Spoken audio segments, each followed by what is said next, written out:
হযরত আবু বকর কাঁদতে কাঁদতে আল্লাহ রাসূলের দরবারের দিকে আসছেন। ইয়া রাসূলুল্লাহ, আমি আবু বকর অনেক চেষ্টা করার পর আপনার সাহাবীকে আমি ছাড়াতে পারলাম না, আমি ব্যর্থ হয়ে আপনার দরবারে ফিরে এসেছি।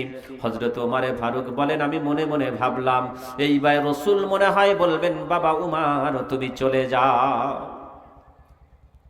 কিন্তু আল্লাহ রসুল কোনো কথা না বলে, রসুলের মনটা আরো খারাপ, উনি মসজিদে নববীর মাটির দিকে আর মাথাটা হেঁট করে মনটা খারাপ করে চুপ করে রইলেন।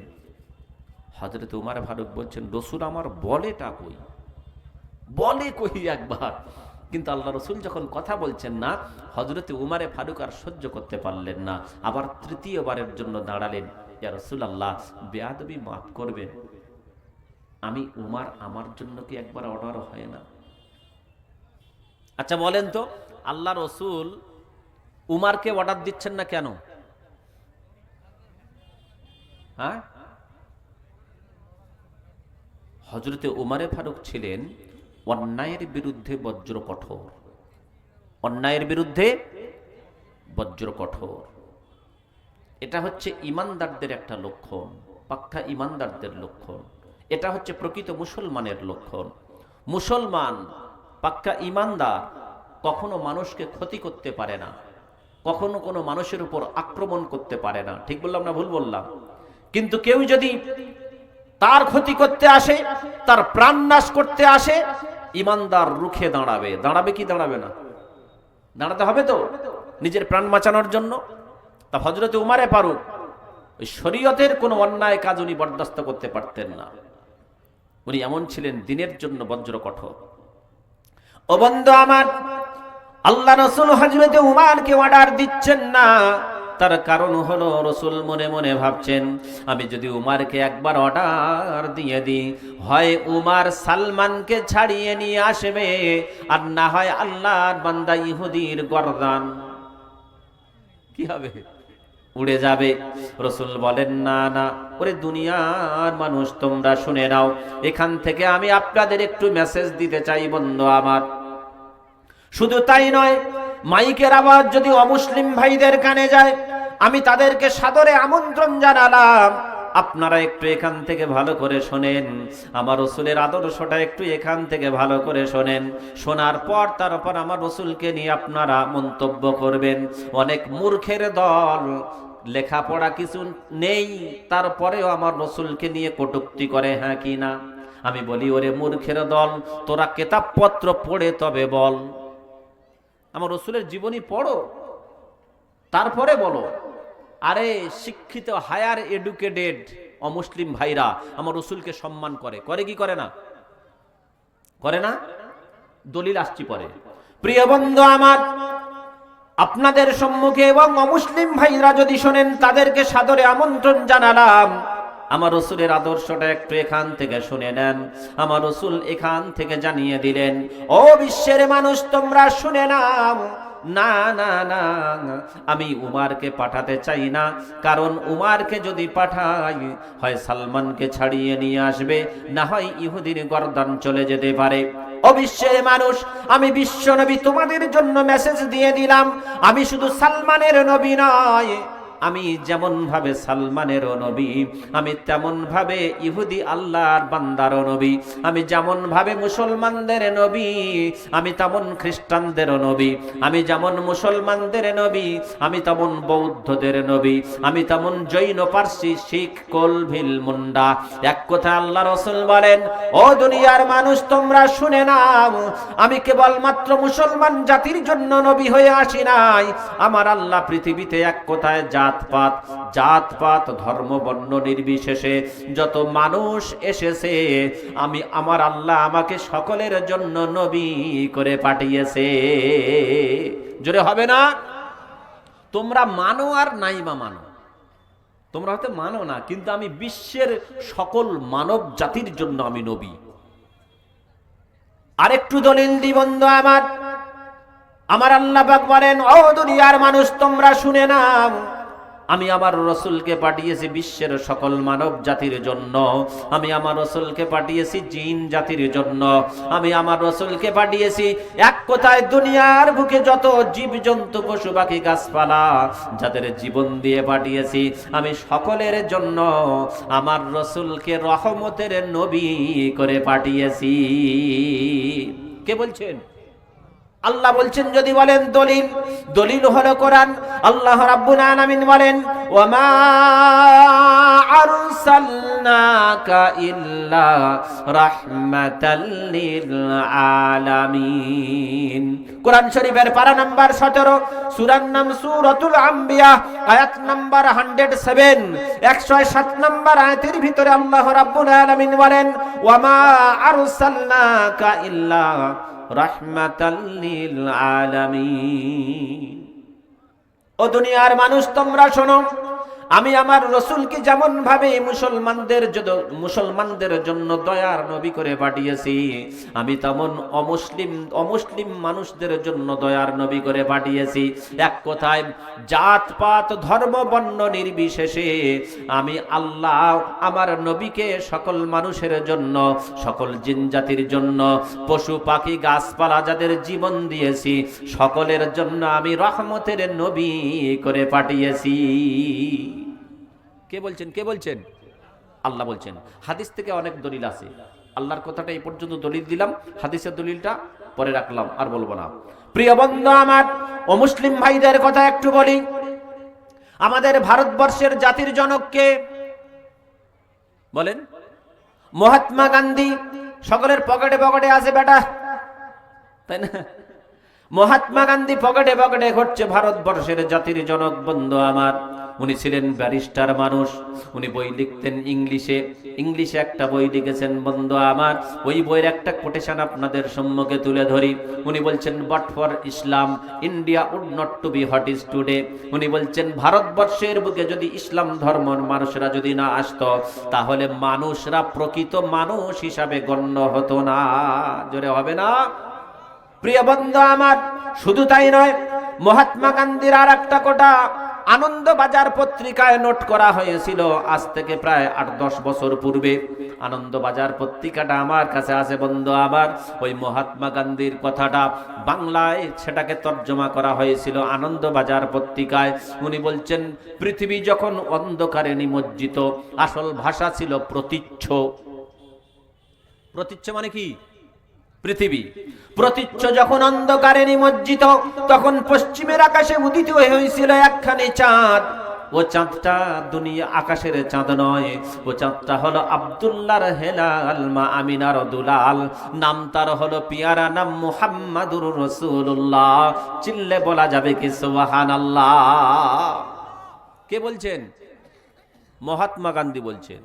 উনি বলছেন সারা পৃথিবী যখন কুসংস্কারের অন্ধকারে নিমজ্জিত, মানে এমন একটা সময় ছিল আইয়ামে জাহেলিয়াতের যুগটা, মায়ে বেটায় পার্থক্য ছিল না, ভাই বোনে পার্থক্য ছিল না, বললে যেটা বোঝা যাচ্ছে সেটা। বুঝতে পারছেন তো? এই রকম সময়ে আমার রসুলকে পাঠিয়েছিলেন আমার আল্লাহ। এজন্য জাতির জনক মহাত্মা গান্ধী বলছেন সারা পৃথিবী যখন কুসংস্কারের অন্ধকারে নিমজ্জিত তখন আরবের বুকে চাঁদ একটা উদিত হয়েছিল। ওই চাঁদটা হলো মা আমিনার দুলাল আব্দুল্লাহর হেলাল, নাম হলো তার মুহাম্মাদুর রাসূলুল্লাহ। এক কথায় উনি বলতে চাচ্ছেন ওই মুহাম্মদ মানুষকে কুসংস্কারের অন্ধকার থেকে আলোর পথে আনার জন্য পৃথিবীর বুকে প্রেরিত হয়েছিল। মহাত্মা গান্ধীর কথা। আরেকটু আগিয়ে চলেন, একটা বই আছে দ্য গ্রেট 100। কি নাম বললাম? The great 100। লেখকটার নাম হলো দ্য মাইকেল এইচ হার্ট। ইহুদি লেখক, খ্রিস্টান লেখক, খ্রিস্টান বা ইহুদি লেখক। লেখকটার নাম বলে দিলাম মাইকেল এইচ হার্ট। ও বন্ধু আমার, উনি একটা বই লিখেছেন, বইটার নাম হলো দ্য গ্রেট 100। ওই বইটার ভিতরে পৃথিবীর 100 মনীষীর জীবনী নোট করা হয়েছে। 100 মনীষীর জীবনী লেখার পর মাইকেল এইচ হার্ট বলছেন পৃথিবীর 100 মনীষীর ভিতরে এক নাম্বার মনীষী হিসাবে আমি যার নামটা রাখবো, ওই নামটা রবীন্দ্রনাথ ঠাকুর নয়, ওই নামটা স্বামী বিবেকানন্দ নয়, ওই নামটা আচার্য জগদীশ চন্দ্র বসু নয়। উনি বলছেন আমি এক নাম্বার বিশ্বের মনীষী হিসাবে যার নামটা রাখবো, ওই নামটা হলো মা আমিনার দুলাল, নাম হলো তার মুহাম্মাদুর রাসূলুল্লাহ। আর একবার বলেন সুবহানাল্লাহ। কার কথা? মুসলমানদের কথা। এ মুসলমানদের কথা, অমুসলিমদের কথা। যারা হায়ার এডুকেটেড তারা আমার রসুলকে সম্মান করে। তারা ভালো করে শোনেন বন্ধু আমার, প্রিয় বন্ধু আমার, রসুল যদি প্রতিশোধ নিতে চাইতেন, প্রথমে যদি হযরতে উমারকে পাঠাতেন তাহলে ফয়সালা হয়ে যেত, হ্যাঁ কি না? আল্লাহ রসুল বলছেন বিশ্বের মানুষ তোমরা শুনে নাও, আমি প্রতিশোধ গ্রহণ করার জন্য আসিনি, আমি কাউকে শাস্তি দেওয়ার জন্য আসিনি, আমি সকলের জন্য দয়ার নবী হয়ে এসেছি। আল্লাহ রাসূল বলেন, ও দুনিয়ার মানুষ তোমরা শোনো, আমি যেমন সালমানের নবী তেমন ইহুদিরও নবী, যার জন্য আমি ওমরকে পাঠাই নাই একজন কলেমা পড়নেওয়ালা মুসলমানের জন্য ইহুদির গর্দান উড়বে, এটা আমি বিশ্ব নবী কখনো চাই না, যার জন্য আমি উমরকে পাঠালাম না। আল্লাহ রসুল উমারকে পাঠাচ্ছেন না, কারণ উমারকে দেখে রসুল একটু ভয় করছেন, অঘটন ঘটতে পারে, হ্যাঁ কি না? কারণ উমারের তলোয়ার চলে তো নাকি। প্রিয় বন্ধু আমার, হযরত উমারের কথা এসে যায় অনেকটু বনি, হাদিস শরীফের ভিতরে পাওয়া যায় আল্লাহ রসুলের সাহাবী হযরতে উমার যে রাস্তা দিয়ে চলতেন বন্ধু আমার, যদি সামনে শয়তান পড়ে যেত ও পিছন দিকে দৌড় দিত। শুনেছেন না শোনেননি? শুনেছেন সকল। ও বন্ধু আমার, হযরত উমারের জামানায় মানুষ কেমন ভয় করতে একটু দেখেন, উমারকে দেখে এমন ভয় করতে একটু দেখেন। হযরত উমারের জামানায় আল্লাহর এক বান্দার মদের নেশা উঠে গেল, স্ত্রীকে বলছে, হ্যাঁ গো অনেকদিন তো পান করিনি, আজ একটু খাবো। বলে, দেখো উমার যদি জানতে পারে আমি বিধবা হয়ে যাব, সন্তানগুলো ইয়েতিম হয়ে যাবে। দূর তুই রাখ। উমার জানবে কি করে? আমি অনেক দূর থেকে কিনে নিয়ে আসব, বাড়ির ভিতরে বসে খাবো, বাইরে তো খাবো না, উমার দেখবে কি করে? মহিলারা নরম, চলে গিয়েছে। মদের বোতলটা নিয়ে একটা শাল নিয়েছিল, বগলের ভিতরে করে নিয়ে বাড়ির দিকে রওনা দিয়েছে। প্রবাদে আছে, যেখানে বাঘের ভয় সেখানে সন্ধ্যা হয়, তাই তো নাকি? হযরতে উমারে ফারুকের অভ্যাস ছিল দুপুরবেলা এবং গভীর রজনীতে উনি ঘুমাতেন না, উনি রাস্তায় বেরিয়ে পড়তেন। কারণটা কি? ওই সময় রাস্তাঘাটে মানুষজন কম থাকে, তাই না? একদম দুপুরবেলা আর গভীর রজনীতে রাস্তাঘাটে মানুষজন থাকে না, তো কম থাকে। হযরতে উমারে ফারুক আল্লাহকে কেমন ভয় করতেন দেখেন। হযরত উমার বলছেন, হায় রে, আমার শাসনকালে দুপুরবেলা এবং গভীর রজনীতে কোনো মানুষ যদি রাস্তায় বিপদে পড়ে, কোনো পথিক যদি পথে বিপদে পড়ে, ওই সময় তো মানুষজন বেশি থাকে না, যার জন্য আমি উমার দুপুর এবং গভীর রজনীতে ঘুমাই না, ওই সমস্ত মানুষদের উপকারের জন্য আমি বেরিয়ে পড়ি। কি কোন অসুবিধার মধ্যে পড়ে গিয়েছে? হযরত উমারে ফারুক গভীর রজনীতে বের হতেন। আপনারা অনেক ঘটনা শোনেননি? শুনেছেন তো নাকি? যাক, আমি শুধু টাচ দিয়ে যাচ্ছি একটু। এই রকম অভ্যাসবশত হযরত উমারে ফারুক দুপুরবেলা বাড়ি থেকে বের হয়ে পড়েছেন খাওয়া দাওয়ার পর। ও বন্ধু আমার, হযরত উমারে ফারুক দুপুরবেলা খাওয়া দাওয়ার পর যখন ঘরের ভিতর থেকে বের হয়ে পড়েছেন, কিছুটা রাস্তা যাওয়ার পর আল্লাহর বান্দার সামনে পড়ে গেছে। ও যখন দেখেছে উমার, ওর তখন কাঁপ শুরু হয়ে গেছে। উমারকে দেখে কাঁপ শুরু হয়ে গিয়েছে। ঠাকুর ঘরে কে বলে আমি কলা খাইনি, তাই না? প্রিয় বন্ধু আমার, আল্লাহর বান্দা যখন কাঁপাকাঁপি শুরু করেছেন, হযরত উমারে ফারুক বলেন, আল্লাহর বান্দা তুমি এই দুপুরবেলা কাঁপছো কেন? কারণটা কি একবার বলো। Without cause can not effect, কারণ ছাড়া কোনো কার্য হয় না। উমারে ফারুক দেখছেন কোনো কারণ আছে। ওরে আল্লাহর বান্দা বলো বলো, তুমি এমন কাঁপাকাঁপি করছো কেন বলো। আল্লাহর বান্দার কাঁপটা আরো বেড়ে গেছে। উমার দেখছে ডাল মে কুছ কালা হে, কোনো ব্যাপার আছে। উনি বলছেন, আমি যদি একবার ওর দিকে তাকিয়ে জোরে হাঁক দিই, সত্যি কথা বলতে বাধ্য হবে ও, কারণ উমারের চোখ দেখলে ভয় করতো অনেকে। উমারে ফারুক ছোট্ট একটা হাঁক দিয়েছে, আই আল্লাহর বান্দা সত্য কথা বলো, তুমি এত কাঁপাকাঁপি করছো কেন বলো। আল্লাহর কি ইশারা বন্ধ আবার, আল্লাহর ওই বান্দার মুখে আর কোনো কথা নাই, শুধু চোখ দিয়ে টপ টপ করে পানি পড়তে লেগেছে। হযরত ওমর ফারুক বলেন, কে তোমাকে কাঁদালো বলো। আল্লাহর বান্দা বন্ধু আমার কোনো কথা বলে না, চোখের পানি আল্লাহর জমিনে ফেলে আর আমার আল্লাহর দরবারে তওবা করতে লেগেছে। আয় রাব্বি আল্লাহ, অনেক ভুল করেছি, অন্যায় করেছি, আমি বিবির কথা শুনি নাই, বইয়ের কথা মনে পড়ছে এবারে। আল্লাহকে একবার তুমি বাঁচিয়ে নাও, মদ পান করা তো দূরের কথা, জীবনে মদের নাম আর মুখে আনবো না। আল্লাহ বাঁচানোর মালিক একমাত্র তুমি। আল্লাহর দরবারে যখন তওবা করতে লেগেছে বন্ধু, আবার আমার আল্লাহ অন্তরে ইলহাম করে দেয়, আল্লাহ পাক জানিয়ে দেয়। আল্লাহর ওলিদের অন্তরে ইলহাম করে দেয়, আল্লাহর তরফ থেকে ইলহাম হয়। আল্লাহর ওলিদের অনেক সময় কারামত জাহির হয়, আর নবীদের মুজিজা। যেন এক করে ফেলবেন না, অনেক সময় আল্লাহর তরফ থেকে ইলহাম করা হয়। আল্লাহ যাদেরকে ভালোবাসেন, আল্লাহর প্রিয় বান্দাদেরকে অন্তরে অনেক কিছু ইলহাম করে দেয়। প্রিয় বান্দা আমার, আল্লাহর তরফ থেকে ইলহাম করে দেয়া হলো, ওরে আমার বান্দা তুমি আমার দরবারে তওবা করেছো, বান্দা একবার তুমি বিসমিল্লাহির রহমানির রহিম বলে ওই বগলের ভিতর থেকে মদের বোতলটা উমারের সামনে একবার তুলে ধরো, বাকি খেলা আমি আল্লাহ খেলে দেব।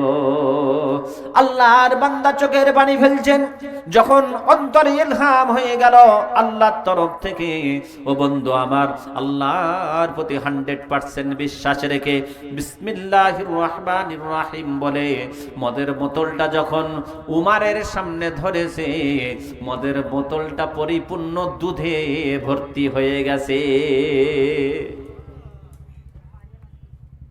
উমার দেখছে বোতলটা তো মদের বোতল, শিল প্যাক করা মাল, এর ভিতরে দুধ এলো কি করে? মদ বাবা এদিকে আছে?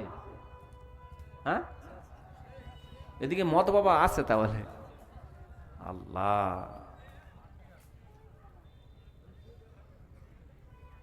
আপনাদের ওই বেলডাঙ্গা থেকে ট্রেকারে চাপলাম,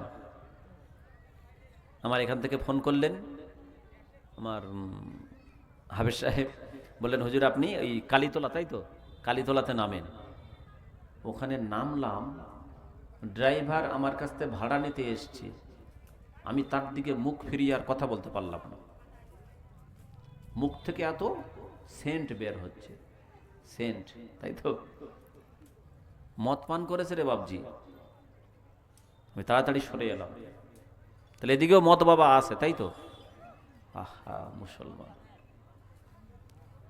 প্রিয় বন্ধু আমার, উমারে ফারুক বলেন, আল্লাহর বান্দা বলো বলো, শিল প্যাক করা মদের বোতলের ভিতরে দুধটা কেমন করে এলো একবার বলো।